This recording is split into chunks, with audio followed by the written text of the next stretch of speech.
that are part of their dispatch. They have different radio systems that go to their medical control facilities, regional radios, and Oh, no, I whatnot. understand that, but So- the initial call that comes into our Mhm. 911 system, comes in through the police department. That's correct. Dispatch area. What do we just flip it over to the firefighter on the Yeah, desk? it's a simple transfer. It transfers back, yeah. Well, I think that it was a goal, it's still something that we need to, look forward to. I agree with you that it's something that needs to be planned out. It may require additional changes for the facility there. But it's not something that we should just say can't be done. No, I think, and my intention was to submit this more as a table setter for future discussion too. I think it's something that's absolutely needed by this community, whether it's a joint dispatch with police and fire, have to be handled through negotiations with the collective bargaining groups. There's probably some way to redesign that facility to accommodate that, but I wouldn't suspect that it costs a heck of a lot of money to do it. But this was designed as a table setter. That, listen, we have to begin to plan this in earnest for the future. So it certainly gives food for thought, and it's accomplished what we hope to accomplish, to generate some discussion, and know that we have to move in that direction in the future. Well, Mr. Chairman, as far as the civilian dispatch, this is something that the board has talked about off and on over the years, but couldn't muster enough support amongst the board members initially, majority of the board to go along with it. I've been on the minority side of the board for a long time, but advocating for it, because again, it puts more police officers and more firefighters on the street. It makes them available to meet the public safety needs. Yep. Depending upon what the It's there are some effective, and you have pure pro and cons throughout the area too. You have some people that are zealots that say that the system works very well, joint dispatch, and others, We also have an awful lot of a number of communities that are looking at regionalized, centralized That's right. dispatching for a regionalized basis. That's right. Which again, from an economies of scale and that makes sense. public need, it Same thing with jails. So there are a lot of areas that are looking at centralized jail facilities for, it's just that it wasn't here for us at this time. So Ed, just so that I make sure I have this straight in my head, in your additional request under personal services, the $143,000 of that 382 is for additional personnel, correct? that's correct. And the rest of it is basically overtime that has been removed from the budget over a period of time. That's To cover correct. the things that you talked about. That's right. The purchase supply request of an additional $11,000, what is that? That additional $11,000 is reflected in for those of you who attended the grand opening of the police department. There was a pretty impressive ceremony where our police officers who were trained for about 4 weeks did a drill and ceremony performance with their weapons and flags, and which is a credit to now Lieutenant Dan Jones for putting that together along with Sergeant Mark Zimmerman and the officers that participated in that. They looked like they had been doing it for any number of years, and what's important about that is that it generates a degree of professional pride in an organization and a community. Officers like that will become available for opening of town meetings, for the Memorial Day parade, or even substituting for the military in some instances for the death of a veteran and so on. They are extremely well disciplined and trained with the use of long rifles. It's been an ongoing training program. The use and deployment of a tactical deployment of these rifles, as was evidenced by that 14 Country Club Road incident of 2 years ago, where there were comments by the state police and the district attorney's office that it was one of the most professional operations that I've ever seen. And what they've done is they've taken the growth from that and turned it into a drill and ceremony team also. So $6,000 of that is set aside for equipping them with uniforms and then $5,000 is set aside for providing Class A jackets for the rest of the, not for the whole department, but beginning a replacement program that'll take place over about 3 years for the rest of the department. Because right now, they're in hand-me-down uniforms from the old Metropolitan District Commission Police that went out of business about 15 years ago. We inherited some of their uniforms, and about 1/3 of our department don't have uniforms. So we'll be working with the union on developing a replacement uniform, and then 1/3 of the department would receive the uniforms per year. This is the dress uniforms you're talking Yes. about? Because that's been a bone of contention for collective bargaining for a while. Yeah, that's been a long time, yeah. Yeah, And that's included in this $11,000? yeah, it's $5,000 for the Class A's, the Class A program, and $6,000 for the drill and ceremony team. And then as far as, from an ongoing basis, that's the seed money, get everybody up to snuff, everybody dressed the same, because right now we have a hodgepodge, if I understand correctly. That's right. And then going forward, it would be under the annual clothing allowance thing, where they would be required to purchase, That's right. And that will be subject to collective bargaining. Right now, the initial outlay will come through my budget, and then replacement, that will be subject to collective bargaining in the future. And well, they'd have to, typically, I would expect that it might be collective bargaining, but I would expect them to have to maintain.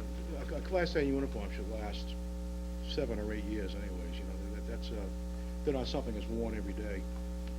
So they should have a long life expectancy. Much like my own clothes, they change with the shape of the body, I suppose. That's why we have the exercise room. Right, yeah. Greg, in your responsibility to present a balanced Yeah. budget, the level services versus the balanced budget is a $40,000 difference. Did I identify what those items are? Maybe just take- I see a big piece of it is in miscellaneous capital operations. I assume maybe Again, we had a dilemma where we had to reduce $184,249 to balance out, and all of the departments were affected. However, in the case of the police, what we would suggest is the deferral of one of the police cruisers and equipment at a cost of $34,645. Secondly, to level fund office supplies at $1,000. Third, to level fund other charges, other charges and expenses at $1,000. Level fund travel, and to reduce the other supply requests by $700. Those numbers all taken together will come up with the difference between the two. And that's not unique to the police department. As I pointed out, when we met with the Public Works Department, we were trying to shoehorn the budget within 3% available revenues, and we did our first cut. We found that we were about $185,000 short, which necessitated some reduction. in the on the police cruiser issue, the intent would be what to Bring it the capital expenditures funded for, through of, free cash, available funds. We retained $180,000 in free cash for the April town meeting. It's possible that we would There's use a possibility of putting it in April, but in a correct different category. and have it funded via free cash.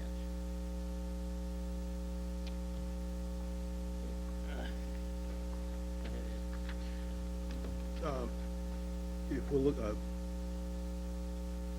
we already talked about personnel. We're By talking the way, the personnel budget estimate is based on the existing contract. It is, yeah, Right, so, in your administrative budget under, personnel pool, will be, salary pool, salary pool will have, we have an amount of money that we reserved for the police contract settlement. And once we reach a tentative, we'll go back and revisit that number. We know what it is. We know what our limitations are. And we're working with those. and you understood that, I take it. Yes. Another area where you'll see a slight increase, and I don't know if you wanna go through every category, because it doesn't, a lot of this is level funded. No, I think I'd prefer to leave it to questions from the board, Yeah. because, we have the information here, so. Just, You wanna highlight, yeah, just on our 5400 account, other supplies, we're in a dilemma. We're mandated by case law to have firearms training, and also state law. They have an annual firearms training to be certified through the Police Training Council, and also to diminish liabilities. And the courts have actually taken very aggressive stances in micromanaging the types of training that police should receive with firearms. You know, they'll get out and say, listen, shooting at a little circle target is no longer a valid means of training police officers, because it doesn't take into tactical implications and the level of stress when you're running. And so they've actually began to influence the types of training that is required by police. So if we were to present a defense in a civil action against a shooting in North Reading, we've actually been involved in 3 of those in the last 2 years with our police officers. If you were to say, listen, we do our annual training and we're shooting at paper targets, I would suggest very strongly that the courts would find in favor of the plaintiff. So we have to be able to successfully defend our training program. And what's impacting that, and it caused a significant increase, it doubled the cost of our training insofar as supplies go, is the war in Iraq and Afghanistan. It's supply and demand. There's a very limited amount of ammunition that's available for civilian use, available in the country right now. And we have to put our orders in 2 years in advance to get sufficient ammunition to run our day-to-day operations and our training programs. And it's double the cost of munitions. So we used to spend $7,500 a year to buy ammunition to train us throughout the year, and for our service equipment, and that's doubled up to $15,000. So that's an area that you see a slight increase. Actually, they doubled that one particular area, but the rest of the budget is pretty static. You know, it's level funded. You know, it will try to absorb whatever other costs occur for our day-to-day operations. You know, we'll just make do. But there are certain things that become difficult, that are way beyond our control and way beyond the typical cost of living impact of inflation. and plus we're in a new building, and Dave Hanlon mentioned that he's up the cost for janitorial services and fuel and energy, I guess, costs for the building. What I would like to do, Bob, is just to give some assurance to the folks that supported these endeavors, is that we started a program of observing the maintenance of the building. Each one of the sergeants, and is overseen by Lieutenant Brennan, are responsible for a certain area of the building, and they go out on a weekly basis and they look at the building to see if there's any wear and tear issues, any abuse issues going on, and they document this stuff. And then we address it at our staff meetings, who in turn will go back and address the whatever problems that are arising with their specific shifts. So we are aggressively trying to maintain what was given us. That we look at it as a precious gift that was given to us by the community. So we have some very aggressive maintenance programs that we can do in place. I'm glad to hear that. I mean, I spent a number of hours in the old building at meetings, standing up in a corner because there was absolutely no room, and of course it was difficult to keep that facility clean and maintained because it was so crowded. And my expectations for the new building that we don't have that problem. So. Any other questions? Just in relation to details, town details.